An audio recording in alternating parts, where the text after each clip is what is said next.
I wonder if any women that are in their 30s and single right now can relate to me on this.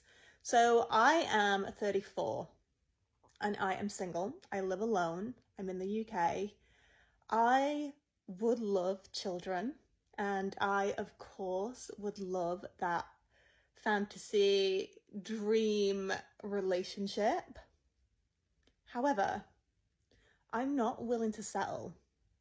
And a friend asked me the other day, how do I feel about the thought, like what does it make me feel when I think about bringing a relationship into my life? And it actually really got me questioning whether I actually even want a relationship. But because what it comes down to is like, I don't want mediocre love. Like I'm not accepting that. I am not settling. I've been on a good few dates recently with some nice men. Two. I've been on 2 dates recently with nice men. There was nothing wrong with these men, but they just were an it. And it was on like both terms. I think for both of these men equally, we both thought we knew it wasn't it, you know? And I just, one, I wonder if I'm asking for too much, and I refuse to believe that's a thing. I've also had friends in the past tell me to lower my standards. I'm sorry, what? No. But also, am I willing to let someone in that isn't incredible? No, like I'm so at peace with being alone that it's going to take a lot for someone to enter my life in that way. Can anyone else relate? Because I equally would love children, and I am so aware that I am 34 and I ain't getting any younger. Time's not slowing down. Yeah, does anyone else relate to that? Like I'm so happy being alone, and I would quite happily spend a year not dating.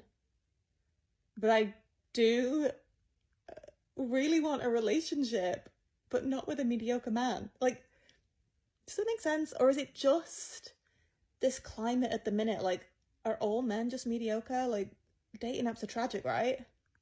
Yeah, I don't know. Let me know if you can relate. Women over 35 have a 78% chance of ending up with a guy who is younger than them. At 35, I started dating a guy who was 26, not intentionally. I wanted to date a guy my own age or older, but these guys had absolutely no interest in me.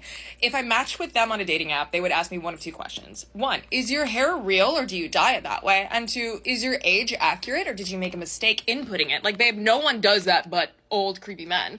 Regardless, I started dating this 26-year-old, and he was the most emotionally intelligent, empathetic human who seeked to understand experiences that he did not have in his own life. Like, to me, this man is everything I could have dreamed up and more, because I didn't think men were like this or capable of this level of empathy.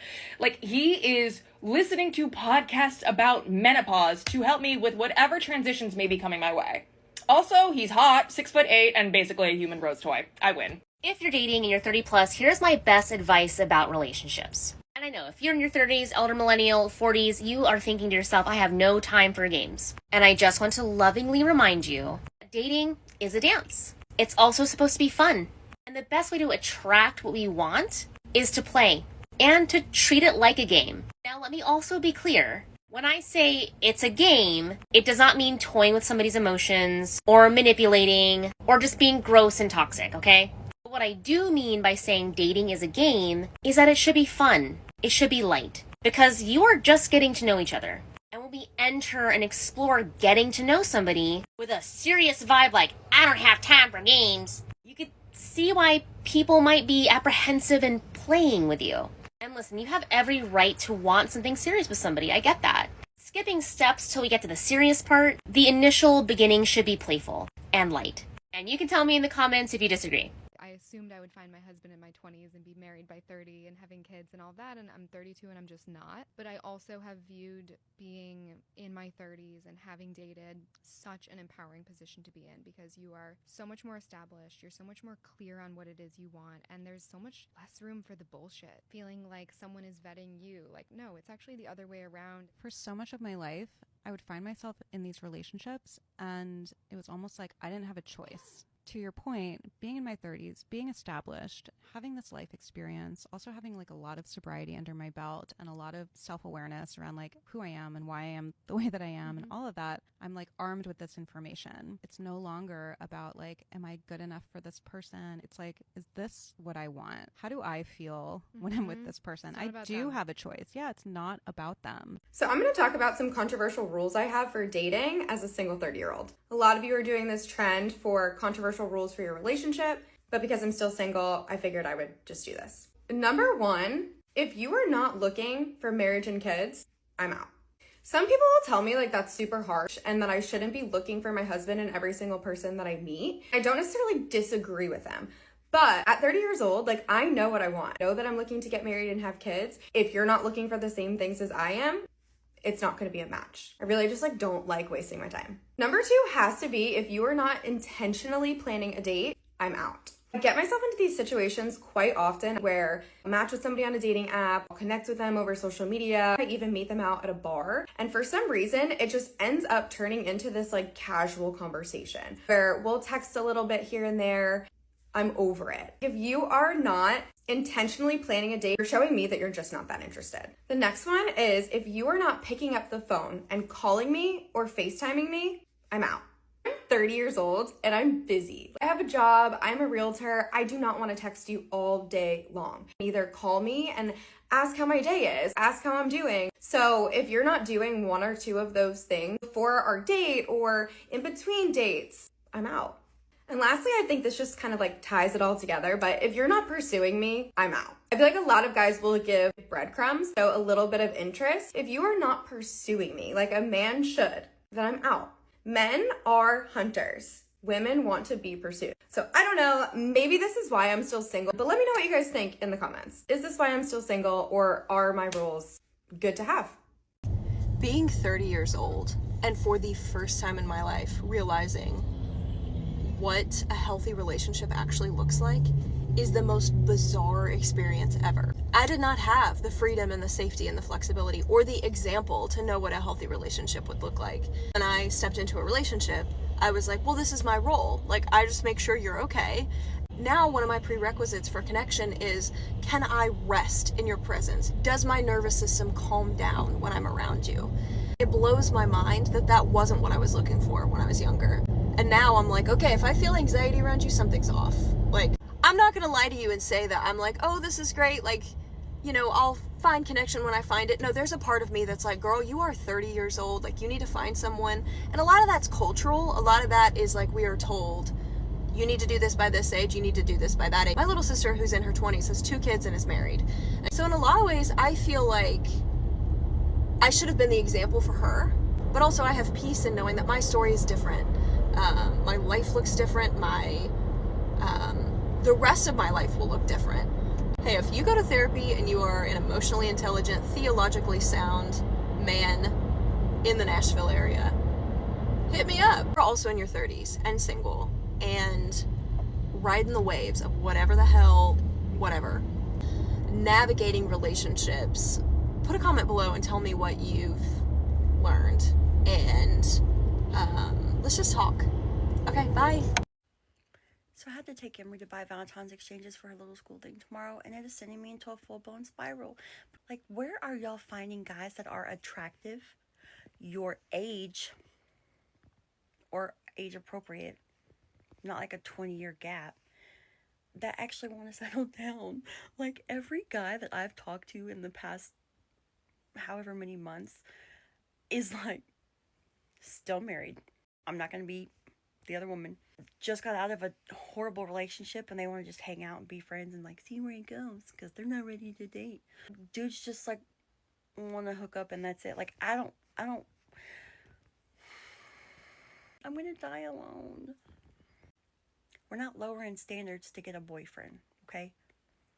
You're dating someone new, you've got to hit all the milestones. The first time you kiss, first time you meet their friends, first time you sleep together. And then there's the most important milestone of all. And I'm not talking about meeting their parents. I'm talking about the first time you're really annoying drunk in front of them. And I did that last night with the guy I'm seeing. Usually I'm a fun drunk, but then there's annoying tanks. And oh boy, was I annoying. I was a complete menace. I was living, breathing that emoji. Woke up and saw that I had FaceTimed him 40 times and had texted him some pretty bizarre pictures. Needless to say, I had some cleanup to do this. So everybody keeps asking me, what's it like being single and dating in your 30s?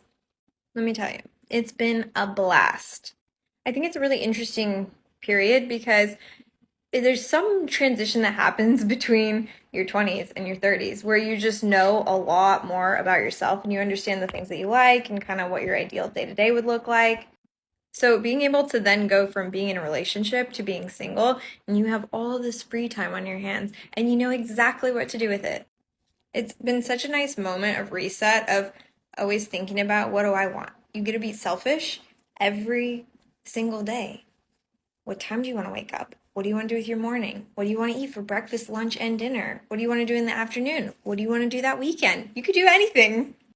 And for sure, dating has its cons, do not get me wrong, but I've been trying to keep the mindset of, in the grand scheme of things, even if I'm single for like the next 2 years, in my life, that's a very short period of time. So during this very small chapter of my life, I'm just going to really enjoy it. I don't have to worry about what anyone else needs. I can take all of that energy and just spend it on myself. I was talking to a girlfriend at dinner last night, and out of nowhere, I just looked at her and I was like, I want a boyfriend.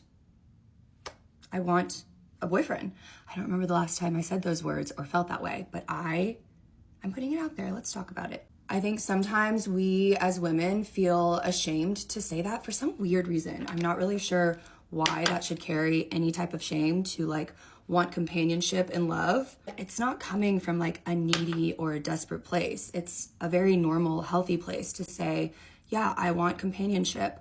I want to be in love. I want all of the good things that come with a relationship, and I'm ready to take on the difficult things as well. And let's be honest, anything that I've ever wanted in life, literally anything, I have spoken into existence. When I was looking for a job last fall, I literally got on here and was like, I'm looking for a job. And I said it early and often. I told everyone that I was talking to that I was looking for a job. I actually haven't felt like I wanted a boyfriend for years. Maybe I thought that I did, but I still had unfinished business and things that I needed to heal. And as y'all know, I was like in a relationship for a number of years, and that's what, a year out? A year out since we officially ended, less since we technically ended, I guess, you know what I mean? When you have someone else in the picture, no matter how close or far they are, it's just really, really hard to be open to something else. And I feel like I am finally in a spot where I can legitimately be ready for something else. So yeah, I'm just saying it. I'm ready for something real, something peaceful, a true partnership. I believe it's out there. And if that's what you want too, then that's okay. It's okay to say that. It's okay to want for things in your life. That's it. That's the post. Just me out here manifesting with my wet hair. This is gonna ruffle some feathers, but I truly believe being a woman in your early 30s and single is truly the hardest. Societal pressure is at an all-time high to be in a relationship. Most of your friends are gonna be in relationships, they're gonna be married, they're gonna have kids. So you're gonna feel that pressure even more, and sometimes you're gonna feel extremely isolated. Constantly deal with people asking you about your relationship status. Why aren't you dating? Who are you dating? The fear starts to kick in that you're running out of time. Pressure to settle for someone who might not actually fit the things that you're looking for. There's such a limited pool of men that are actually available. Most 31-year-old single men haven't really done the work. Jesse from Summer House, for example, he's going to jump from one girl to the next because he's tall, probably has a good job, lives in New York. So men that are in their early 30s are not really an option for us. And dating older, they're typically creepy or they just want a trophy wife. And dating younger, they're just mentally not there. Probably aren't looking for the same things. It's so challenging to manage a career while struggling to navigate the dating scene, actually find a meaningful connection. Then you also hit this point when you're in your 30s where you're really secure in knowing what you want, actually okay being alone, but you're worried about people labeling you as undesirable or unsuccessful because of your single relationship status. Like you're missing out on experiences that you would have if you did have a partner. Admittedly, I am a little bit fixed in my ways when it comes to my routine. When I was in my 20s, I was a bit more spontaneous with my day-to-day, and you're going out a lot more. So as of right now, I am not dating. I am just focusing on my friendships, my career, and me, and that feels right. Do you know what's offensive? Dating apps in your 30s. Do you know what's more offensive? When the people in your life who are in relationships or married or dating look at you with pity and they say, just keep trying, your time's coming, it'll happen when you least expect it, just get out there and meet people. No. Have you been on Hinge lately? Have you been on Hinge in 2025? If the answer is no, you are not allowed to give me your opinion. Like, I'm 31, and this whole meeting people organically out and about thing, I just don't think it exists anymore. I don't think people communicate in person. So we've been trying the dating apps. Let's start by Hinge. Offensive. The most offensive thing is when the little prompt comes up on Hinge and it says, we think you two are the most compatible, and then you see who they're thinking you're compatible with. I'm like, that's what I'm bringing in? So it's a me issue. And then we have Tinder. Tinder is only good if you're overseas and you're in Europe, and that's really if you want to hook up with a hot European man. They are very sexy. But like in America, you're going to get kidnapped and you won't be alive if you go on Tinder. And then we have Bumble. Bumble's a lot of work. I don't like to do all the work. I feel like I have to do so much work in my real life as a girl. No, I don't want to message you. I'm sorry. And last but not least, we have this magical app called Riot, which is like very exclusive. All the people not on Riot, they want to be on Riot. Let me tell you, no, you don't. You don't want to be on Riot. They're matching you with people in Dubai, people in freaking Australia, people in Europe. No one where you live. And then if you do come across someone where you actually live and you do match with them, no one speaks. No one speaks. And if you do match with someone and you message them and they respond, or vice versa, you're never going to meet up. Riot is not for that. Riot is to see what famous person you come across, see if you can match with them. Maybe you'll hook up with them and have a good story, and that's that. And welcome to dating in 2025. So if you're not on a dating app, congratulations. Life is great. Do not give me your opinion. Dating in your 30s is absolutely wild. It feels that there are only two types of men. Either someone that has been married before, has multiple children, or the guy that is perpetually single, has a mattress on his floor, and contents of his fridge includes pickles and a Coors Light. Why is there a no in between? On one hand, you have the guy that has been married before, has children, triggers in your mind, okay, well, he's capable of being stable, he's able to be responsible for a family. Then on the other hand, there's the woman that he procreated with that's going to hate you, not because you did anything wrong, just because you simply exist. Or there's the guy with the mattress on his floor. Why is your mattress on the floor? Says things like, I'm just seeing where life takes me. We're in our 30s. If you don't have any direction for life, I don't want to be part of your journey. I went from being exclusive back to being single. So I don't know what it is, y'all. With the last two men that have been in my life, I hit that 3-month mark and a whole new man walks through the door. So it becomes a no. It becomes a no for me. And before you say it, yes, we're looking and we're holding ourselves accountable, blah, blah, blah, blah. Like, Ash, you created some videos about like your feelings and how excited you were. Embarrassing. Yeah, like, have I thought about deleting those videos? Of course. When do I not spiral? But you know, it was true. In the moment I felt that way, and I was excited and we should feel that way. But yeah, am I like a little bit more superstitious? Will I like maybe not be sharing in real time how dating's going? Probably. Okay, love you guys. Bye. I just have to say, I remember why I stopped like dating, like actively dating on Hinge and all those fucking stupid apps, and just like putting myself out there.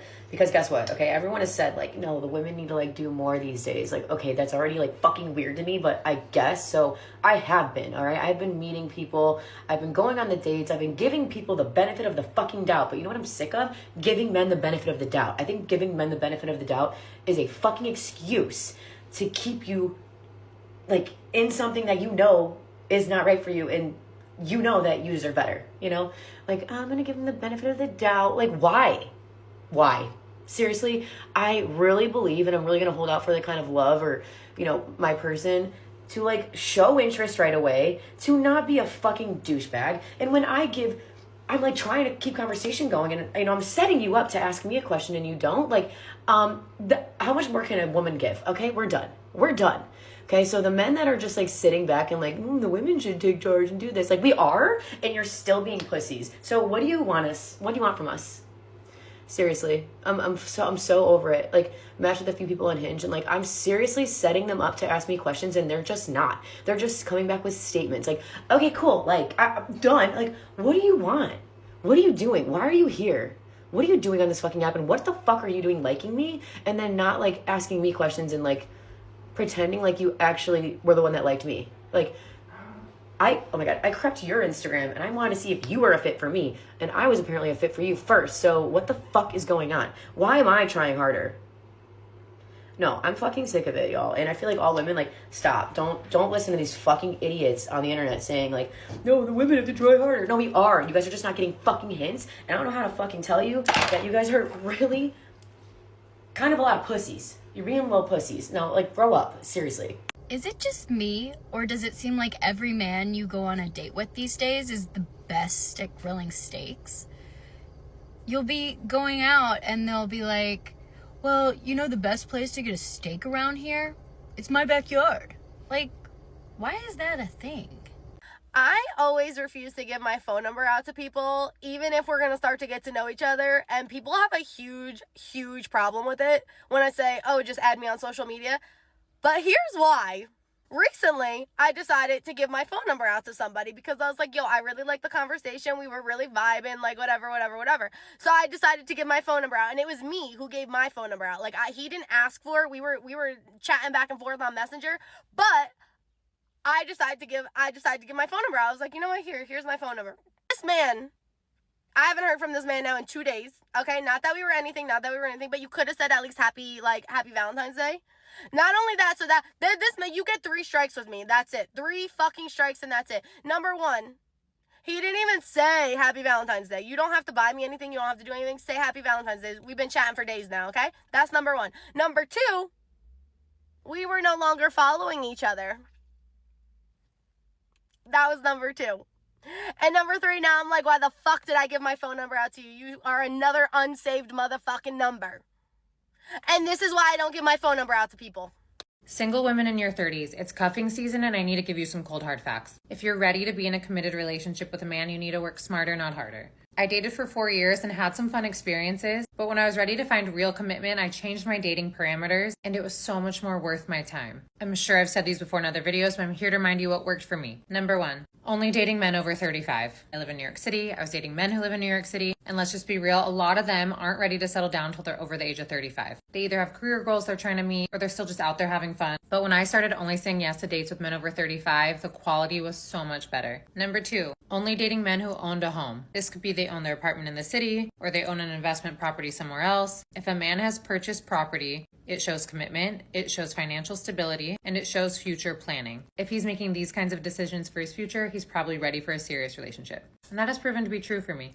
And number 3, if over half of their friend group are in serious relationships or married. I have found that men who run around with a bunch of other single men, like none of their friends are in relationships, the likelihood of them getting into a serious relationship is slim. But if a man has a bunch of friends who are married, they have wives, they have girlfriends, they have children, then they're starting to get to that place as well. And they'll be more eager and ready to start a relationship. They're not going to be tempted by a bunch of single boys trips and never settle down. So ladies, save your precious time. Do some recon before you say yes to a date. While no one's perfect and you still need to feel a spark, it helps to weed out the non-committal men if you're looking for men over 35 who own homes and have friends who are married. Just trust me. And good luck.